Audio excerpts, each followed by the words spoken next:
नागपूरमध्ये एका धक्कादायक घटनेत मोकाट कुत्र्यामुळे 12 वर्षांच्या मुलाचा जीव गेला। मिळालेल्या माहितीनुसार नागपूरमधील पावनगावच्या प्रभासुपेतील देव हाईट्समध्ये ही घटना घडली।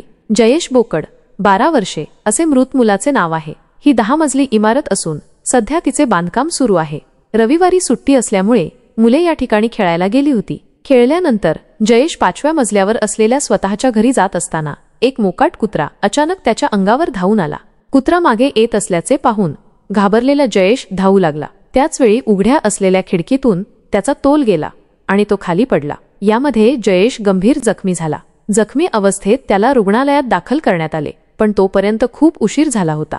डॉक्टरांनी जयेशला मृत घोषित केले। मोकाट कुत्र्यामुळे जयेशचा जीव गेल्यामुळे खळबळ उडाली आहे। आपले सोन्यासारखे लेकरू गमावल्यामुळे जयेशच्या आईवडिलांना मोठा धक्का बसला आहे। रडून रडून ते बेहाल झाले आहेत। या प्रकरणी नागपूर पोलीस ठाण्यात आकस्मिक मृत्यूची नोंद करण्यात आली आहे। मोकाट कुत्र्यांचा बंदोबस्त करण्याची मागणी नागपूरकरांकडून केली जात आहे। या घटनेची सध्या नागपूरमध्ये सर्वत्र चर्चा सुरू आहे।